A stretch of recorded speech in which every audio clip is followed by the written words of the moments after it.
যে আমি ব্যক্তিগতভাবে কিছুটা আতঙ্কিত থাকি ইদানিংকালে প্রেসের সামনে কথা বলতে গিয়ে। কারণ হচ্ছে কোন প্রেস আবার কথাগুলোকে কিভাবে নেবে, তারপর সেটা কিভাবে তারা ছাপবে, অথবা সোশ্যাল মিডিয়ায় সেটাকে কিভাবে প্রেজেন্ট করবে, এটা আমাদের জন্য যারা আমরা রাজনীতি করি আমাদের জন্য সত্যি একটা চিন্তার বিষয়। কারণ ইদানিংকালে চরিত্র হনন করবার যে প্রবণতা বিশেষ করে সোশ্যাল মিডিয়াতে দেখা দিয়েছে, এটাতে চিন্তিত না হয়ে উপায় নেই। যাই হোক, বাংলাদেশের সংবাদ মাধ্যমের স্বাধীনতার বিষয়টা কোনো নতুন নয়। আমরা যারা বাংলাদেশের স্বাধীনতার পক্ষে কাজ করেছি সেই 60-এর দশক থেকে, তখন থেকে এই বিষয়টাকে সবচেয়ে সামনে এসেছে এবং পাকিস্তান শাসকদের বিরুদ্ধে সেই সময়েও আমরা কথা বলেছি, আন্দোলন করেছি, কাজ করেছি। একটা সুবিধা ছিল যে তখন সংবাদ মাধ্যমের একটা নিজস্ব স্বকীয়তা ছিল, যেখান দিয়ে তাদেরকে কোনো গোষ্ঠীভুক্ত করা অতটা সহজ হতো না। বরঞ্চ আমি যেটা বলতে চাই সেটা হচ্ছে তাদের সেই দেশপ্রেম, আন্তরিকতা এবং দায়িত্ববোধ আমার কাছে মনে হয়েছে যে অনেক উঁচু দরের ছিল। বর্তমান প্রেক্ষাপটে সংবাদপত্রের স্বাধীনতা নিঃসন্দেহে আগের চেয়ে বেড়েছে এবং আমি আজকে যেটা পত্রিকায় দেখলাম যে আন্তর্জাতিক আপনার মানদণ্ডে প্রায় 16% স্বাধীনতার বেড়েছে। সমস্যাটা দেখা দেয় তখনই যখন দেখি আমরা যে কোনো সংবাদ মাধ্যম গোষ্ঠী বলবো আজকাল, কারণ এখন তো গোষ্ঠী হয়ে গেছে, তারা আরেকটা গোষ্ঠীকে আক্রমণ করে এবং বিভিন্নভাবে আক্রমণ করে। কোনো জায়গায় দেখা যায় যে কোনো রাজনৈতিক গোষ্ঠীও সেটার সঙ্গে যুক্ত হয় এবং বিভিন্ন রকম রাজনৈতিক কর্মসূচিও প্রদান করে। আমি জানি না যে একটা গণতান্ত্রিক সমাজে, একটা মুক্ত সমাজে এটা কতটুকু গণতন্ত্রকে শক্তিশালী করতে সাহায্য করে। আমরা তো পুরনো মানুষ, আমরা গণতন্ত্র বলতে বুঝি যে সকল মানুষের কথা বলার স্বাধীনতা, তার ভোট দেওয়ার স্বাধীনতা, সে নিজে একটা চিন্তায় বিশ্বাস করে সেটার স্বাধীনতা, একই সঙ্গে অন্যের যে চিন্তা করার স্বাধীনতা সেটাকেও সে সমানভাবে মর্যাদা দেয় এবং সহনশীল থাকে। আমরা বুঝি যে সংবাদপত্রের স্বাধীনতা, সংবাদপত্র যা বলতে চাইবে, মাধ্যম যা বলতে চাইবে সেটাকে গ্রহণ করা বা পছন্দ না হলে সেটা সম্পর্কে কথা বলা সব ঠিক আছে, কিন্তু সেই সংবাদ প্রতিষ্ঠানকে গুড়িয়ে দেওয়া, তার প্রতি আপনার মব জাস্টিস প্রয়োগ করার চেষ্টা করা, এগুলোকে অবশ্য আমরা আমাদের সেই পুরনো মানুষেরা আমরা গণতন্ত্রের মানদণ্ড হিসেবে দেখতে পারি না এখনো। আমাদের কাছে 1971 সালের স্বাধীনতা যুদ্ধ একটা বিশাল ব্যাপার, ওটাকে কেন্দ্র করে আবর্তিত হয় আমাদের চিন্তা। এই জন্যে যে আমরা সেটার জন্য লড়াই করেছি, যুদ্ধ করেছি, প্রাণ দিয়েছি, দীর্ঘ 9টা মাস আপনার অবিশ্বাস্য রকমের কষ্ট মধ্যে দিয়ে পার করেছি। তাই সেই জায়গাটাতে আমরা কিন্তু কোনো আপোষ করতে চাই না। এটাকে অনেকে পছন্দ করতে পারেন, নাও করতে পারেন, তাতে কিন্তু আমি ব্যক্তিগত এবং আমরা এটাকে কিছু মনে করি না, কারণ দ্যাট ইজ মাই বেসিস, ওটাই আমার মূল ভিত্তি। এরপরে আমরা বহু আন্দোলন করেছি, সংগ্রাম করেছি, লড়াই করেছি। আর বিএনপি হিসাবে আমি একটা কথা খুব জোর দিয়ে বলতে চাই যে আমার দলই তো প্রথম যারা সংবাদপত্রের স্বাধীনতাকে ওপেন করেছিল 1975 সালে। তার আগে একদলীয় শাসন ব্যবস্থা বাকশাল হয়েছিল, সব সংবাদপত্র বন্ধ করে দেওয়া হয়েছিল।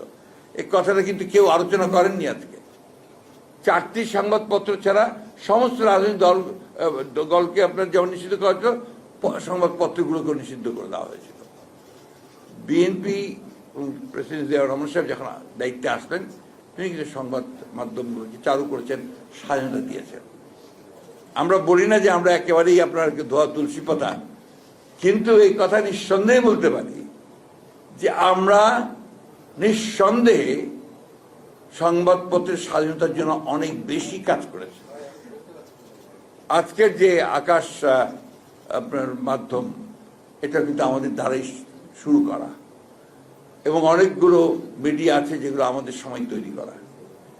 আমাদের সঙ্গে সংবাদপত্রের এবং সংবাদকর্মীর যে আপনার নির্যাতন, নিপীড়ন, এটা তুলনামূলকভাবে নিঃসন্দেহে অনেক কম হয়েছে, আপনারা যদি সেটা দেখেন। এবং আমরা এখন পর্যন্ত যেটা বিশ্বাস করি, আজকেও আমাদের দলের চেয়ারপারসনের একটা স্টেটমেন্ট বেরিয়েছে, আমি মনে করি এটা মুক্ত সংবাদ মাধ্যমের স্বাধীনতা চর্চার জন্য অত্যন্ত শক্তিশালী একটা ভূমিকা রাখবে। আমি বক্তব্য দীর্ঘ করব না। আমরা একটা ট্রানজিশনাল পিরিয়ডে আছি, অনেক রকম ঘটনা চলছে, অনেক রকম টানাহেঁচড়া চলছে। তবে একটা কথা কি, যে গণতন্ত্র যদি আমরা সত্যিকার অর্থেই প্রতিষ্ঠা করতে চাই, তাহলে একটা গণতান্ত্রিক সমাজ গড়ে তুলতে হবে, চিন্তা ভাবনাগুলোকে গণতান্ত্রিক করতে হবে। আমি মনের মধ্যে চিন্তা করবো যে আমি যা বলবো সেটাই সঠিক, তাহলে তো সেই ঠিকভাবে আমরা গণতন্ত্রকে চর্চা করতে আমি সক্ষম হব না। একইভাবে সংবাদ মাধ্যমগুলোকে তারা আমার কথা বললে ঠিক আছে আর আমার কথা বললে ঠিক নেই, এই চিন্তা ভাবনাও কিন্তু আমার গণতান্ত্রিক যে চর্চা সেটাকে শক্তিশালী করবে না। সংকটটা কোথায়? সংকট যে গণতন্ত্রই তো নেই। 15 বছর ধরে তো লড়াই করলাম সেই জন্যে, গণতন্ত্রের উত্তরণের জন্যে। 24শে জুলাইয়ে ছাত্র জনতার অভ্যুত্থানের মধ্য দিয়ে my hats off to the student leaders, যে তাদের জন্য সম্ভব হয়েছে একটা ফ্যাসিস্ট রুলারকে, রেজিমকে সরিয়ে একটা সুযোগ সৃষ্টি করার, যে সুযোগে আমরা একটা গণতান্ত্রিক ব্যবস্থা শুরু করতে পারি। পোটেনশিয়ালটা দেখা দিয়েছে, সম্ভাবনাটা দেখা দিয়েছে। রাতারাতি হয় না, গণতন্ত্র প্র্যাকটিসের জিনিস, ওটাকে চর্চা করতে হয়। যেমন আপনার একটা গাছকে যখন বড় করতে হয়, তাকে নিয়মিত পানি দিতে হয়, চর্চা করতে হয়। সেইভাবে আমি হঠাৎ করে বললাম যে গণতন্ত্রকে আমি করে ফেললাম, সেই গণতন্ত্র হয় না। আরেকটা কথাতে গণতন্ত্র হয় না, এটাই করতে হবে, এটা ছাড়া অন্য কোনো কিছু হবে না। এই যে মানসিকতা, এই মানসিকতা কিন্তু আমাকে গণতন্ত্রকে চর্চা করতে দেবে না। আরেকটা জিনিস সবচেয়ে বড়, জনগণের উপরে আস্থা রাখতে হবে, তার চিন্তা ভাবনা, তার রায়, তার মত, তার উপরে আস্থা রাখতে হবে। আমার বাবা, তিনি কিন্তু মুসলিম লীগ করতেন, আপনারা জানেন অনেকেই, কিন্তু তিনি চিন্তায় ভাবনার কথাবার্তায় অনেক, তখনকার দিনের তুলনায় অনেক আধুনিক ছিলেন। তিনি সংস্কৃত পড়েছেন তাদের সময়, পার্সিও পড়েছেন। তিনি বলতেন যে আমাদের বেশিরভাগ মানুষের মধ্যে একটা প্রবণতা আছে পার্সিতে, উনি বলতেন হাম চু দিগাদনিস্ট, আমি ছাড়া আর কেউ নেই, আমি হচ্ছি সর্বত্র। আর সংস্কৃতে আছে এক মেব দ্বিতীয়, আমি হচ্ছে একমাত্র। এই যে আমি চিন্তাটা, এখান থেকে বেরিয়ে আসা দরকার গণতন্ত্রে, এবং আমাদের সংবাদ মাধ্যমের এই চর্চাটাও সবচেয়ে বেশি করা দরকার। কোন সংবাদ মাধ্যম আছেন ভাবছেন তারাই যা বলছেন ওটাই সঠিক, ওটার বাইরে কেউ বলতে গেলে তিনি হয়ে যাচ্ছেন ফ্যাসিস্টের দোষর, অথবা ভারতীয় দোষর, অথবা আওয়ামী লীগের দোষর। অলরেডি ইতিমধ্যে আমার সিট বদনাম শুরু হয়েছে, এটা আপনারা খুব ভালো করে জানেন সবাই। কথাগুলো ওই জন্যই বলছি, দুর্ভাগ্যজনক, কষ্টকর। আমরা জ্ঞানত কখনো দেশের বিরুদ্ধে, জাতির বিরুদ্ধে কখনো কাজ করার কথা চিন্তা করি না। এখনো এই দেশে কিছু মানুষ আছে যারা ওই চিন্তাটা করে। তো যখন সেটাকে আপনার ভিন্নভাবে এতটুকু আমি যা বললাম, যে কথা কিছুক্ষণ আগে বললাম যে আমার কথা বলতে ভয় হয়, এই জন্যে যে আমার এতটুকু কথা একটু কাট করে রেখে দিয়ে, কাটপিস দিয়ে, আর বাকিটা ছেড়ে দিল, বাস আমি আপনার ভারতীয় দোষর হয়ে গেলাম। এই কথাটা বলা উচিত না আমার, কিন্তু বলতে বাধ্য হচ্ছে। এই ঘটনাগুলো ঘটছে, এই ঘটনাগুলো যেন না ঘটে সেই জন্য আমাদেরকে সজাগ হওয়া উচিত, সতর্ক হওয়া উচিত। আর বিশেষ করে আমরা যারা সত্যিকার অর্থেই বাংলাদেশকে একটা গণতান্ত্রিক রাষ্ট্রে দেখতে চাই, পুনরায় দেখতে চাই, তাদের আমাদের দায়িত্বটা অনেক বেশি। একই সঙ্গে যারা নতুন করে আমি যারা ইয়াং জেনারেশন আসছে, আমি অত্যন্ত আনন্দিত এবং আপনার বলা যেতে পারে আশাবাদী যে ইয়াং ব্লাড ছাড়া তো কোনো কিছু এগোয় না। এই ইয়াংরা যখন আসছেন তখন ওই বিষয়টা তাদের মাথায় রাখাটা ভেরি সরি মনে করতে হয়, এই বিষয়টা তাদের মাথায় রাখা খুব জরুরি বলে আমি মনে করি। তা না হলে তাদের যে ত্যাগ, এই যে হাজার হাজার ছেলে শিশু প্রাণ দিল, এই যে 15 বছর ধরে প্রায় 60 লক্ষ মানুষ নির্যাতনে ভুগল গণতন্ত্রের জন্যে, সেই পুরো বিষয়টাই কিন্তু আপনার একেবারে ম্লান হয়ে যাবে, ব্যর্থ হয়ে যাবে। আমি আপনাদেরকে এটুকু নিশ্চয়তা দিতে পারি, আমাদের মতি ভাই তো আমাদের দুজন, একজন হচ্ছেন প্রথম আলো, আরেকজন হচ্ছেন তোমার জীবন। মতি ভাইয়ের যে কথায় যে আমাদেরকেই আপনার বলতে হবে, আমরা নির্দ্বিধায় তো দৃঢ়চিত্তে স্পষ্ট করে বলতে পারি আমরা বরাবরই সংবাদপত্রের স্বাধীনতার পক্ষে ছিলাম, আছি এবং ভবিষ্যতে থাকব।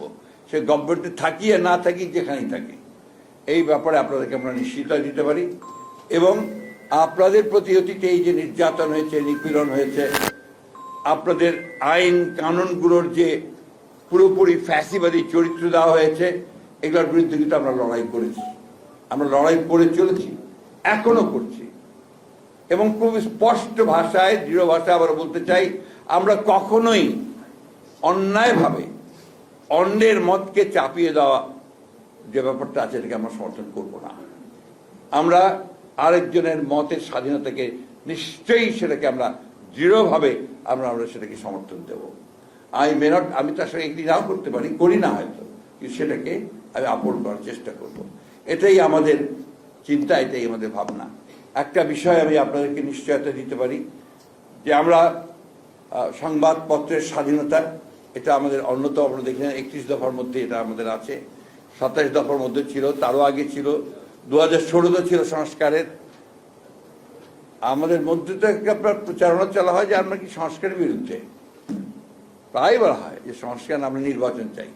অথচ সংস্কার বিষয়টাই শুরু হয়েছে আমাদের দ্বারা। আমরাই আপনার একদলের শাসন ব্যবস্থা থেকে বহুদলীয় শাসন ব্যবস্থায় গেছি, আমরাই আপনার পার্লামেন্টারি ফর্ম অফ গভর্নমেন্টে গেছি প্রেসিডেন্ট ফর্ম অফ গভর্নমেন্ট থেকে। আমরা আমাদের অনেক আপত্তি সত্ত্বেও আমরা কেয়ারটেকার গভর্নমেন্টকে আমরা সংবিধানে নিয়ে এসেছি। এগুলো বাস্তবতা। তো শুধু ওই বাস্তবতা থেকে অযথা আমাদেরকে আবার আপনার প্রশ্নবিদ্ধ করে অন্য পথে দেখানোর চেষ্টা করা, এটার পেছনে কিছু রাজনৈতিক উদ্দেশ্য থাকলেও থাকতে পারে।